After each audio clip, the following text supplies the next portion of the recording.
It's always nice as a visiting preacher to offer a sermon that's uplifting and feel good, leaving all that hard teaching to the regulars. It's always nice as a visiting preacher to hear at the end of the service, "Oh, that was lovely, I feel so much better." But today I can't hide behind the text to give you that warm, fuzzy feeling, because today's is hard teaching.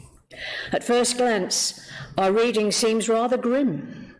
It talks about a time of division and conflict.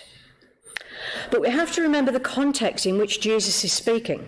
It's part of a larger conversation that Jesus shared with his disciples about discipleship. And I don't think we can fully understand the meaning of our reading without looking at that whole conversation. In chapter 9, we see Jesus move from place to place. We see him heal the sick and the suffering, and he picks up some followers on the way. He heals a paralytic, and then he calls Matthew to become a disciple.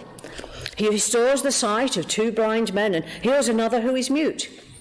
And to his followers, they continue to grow in number as he moves from place to place. And this is all in chapter 9. And then, in chapter 10, Jesus singles out 12 of his most faithful and trusted followers. Jesus gathers them together and then gives them the power and the authority to do the same, to heal the sick and restore the broken.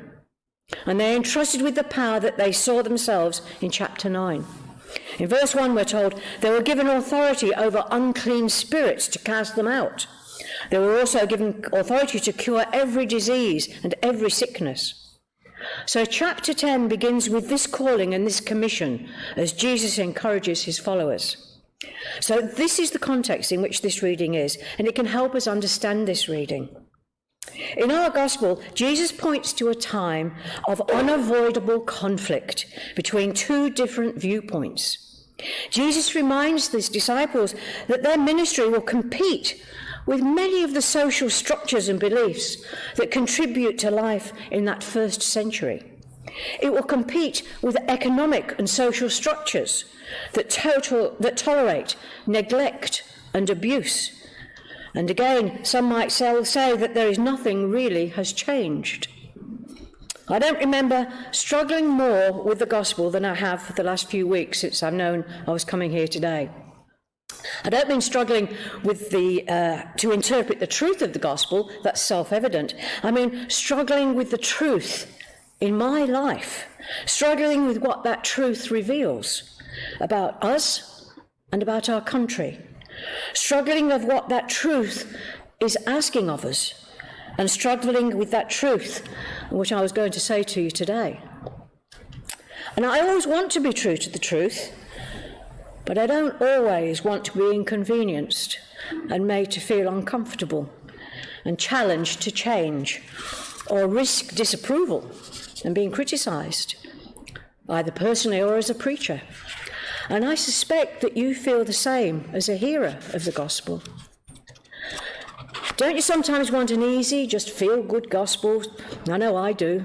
Sometimes I want a gospel that affirms our life as it is and leaves us alone.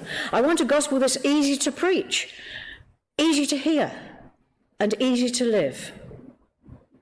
None of that, however, is likely to happen today, because Jesus has taken out his sword and he's drawn a line in the sand. Paul speaks of that line in today's epistle, which wasn't read today, Romans 6, 1-11, when he asks, how can we who died go to sin on living in it?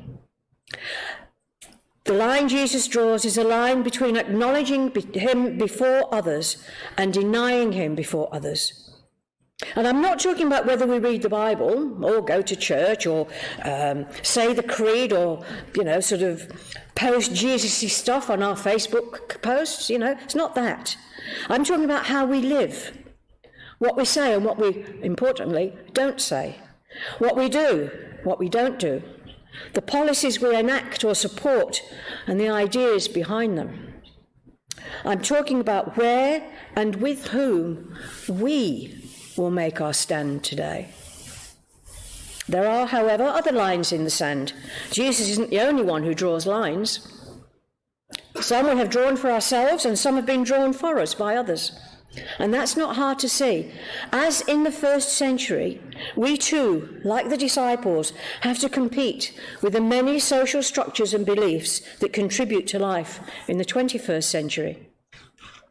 So look at the lines that have been drawn about racism, Black Lives Matter, and the place of colonial monuments in our country. Think about who is and who isn't welcome in Australia today, and why. Think about the current issues around sexism and abuse and the Me Too movement.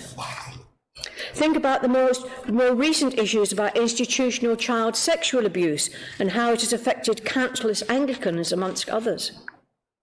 Lines run through poverty, violence and injustice, and they run through the lack of equality, the lack of education and the lack of healthcare. There is even a line running through the decisions whether to wear a mask in public and to keep up with social distancing. So what does that line that Jesus draws have to do with these situations, or any other situation where you see lines being drawn? What do these situations look like when we acknowledge Jesus in them, when we deny him to them? I wouldn't be surprised if right now you're feeling to think I've crossed a line somewhere. You might be thinking I've gone from preaching to meddling. You might think that I've left behind the gospel for politics. I wish it was that easy to avoid the gospel, but it's not. The gospel should go every element of our life.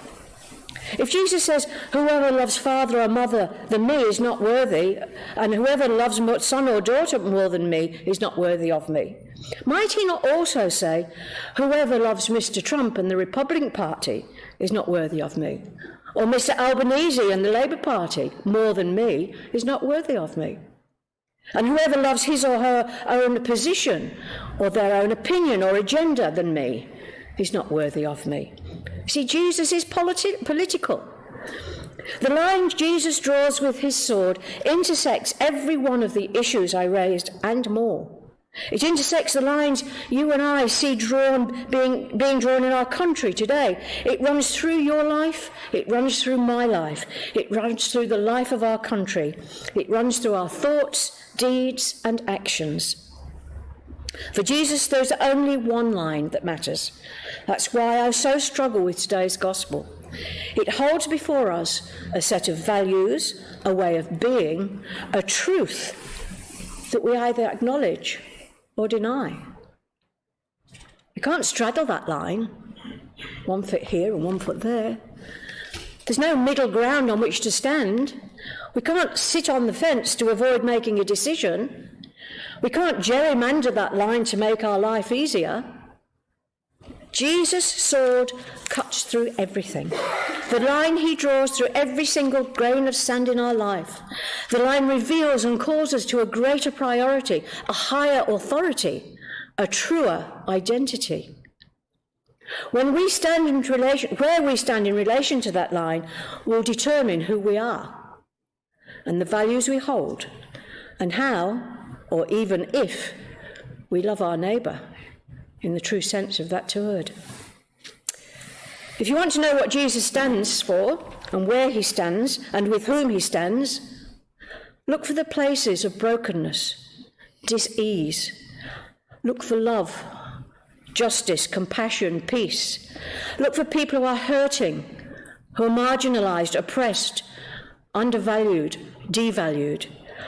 That's where Jesus draws the line in the sand and taking his stand. Blessed are you who are poor, you who are hungry now, and you who weep now. But woe to you who are rich, you who are full now, you who are laughing, and you when all speak well of you. Luke 6. In the Sermon of the Mount, Jesus stands for the poor in spirit, those who mourn, the meek, those who hunger and thirst for righteousness, the merciful. After his temptation in the wilderness, Jesus went to the synagogue in his hometown, and he took another stand and drew another line. To stand to bring good news to the poor, to proclaim release to the captive and recovery of sight to the blind, to let the oppressed go free. We hear that in Luke 4. And when Jesus was only 40 days old, Simeon prophesied that Jesus would draw a line in the sand.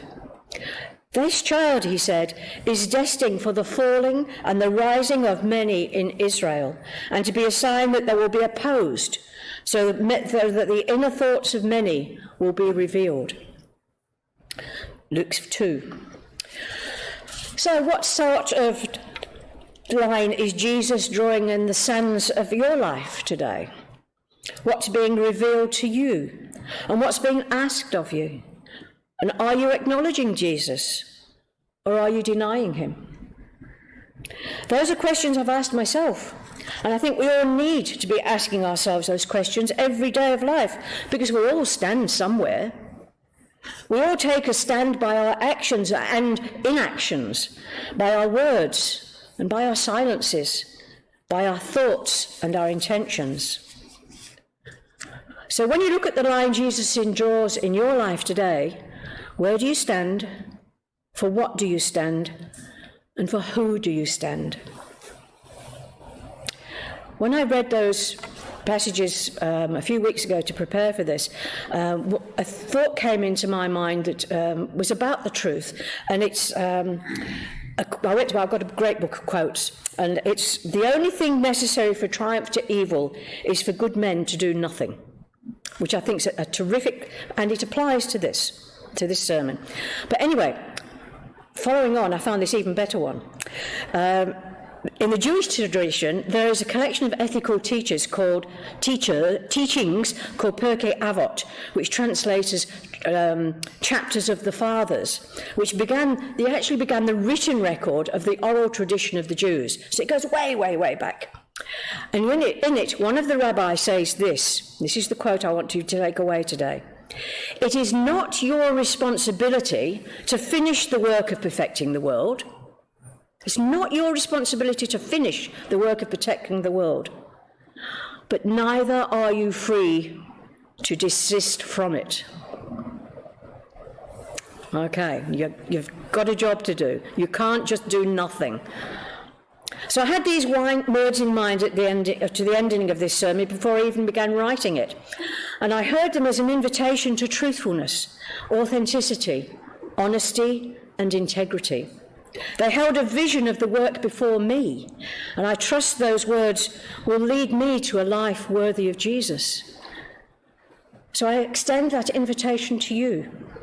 It is not your responsibility to finish the work of perfecting the word, but neither are you free to desist from it.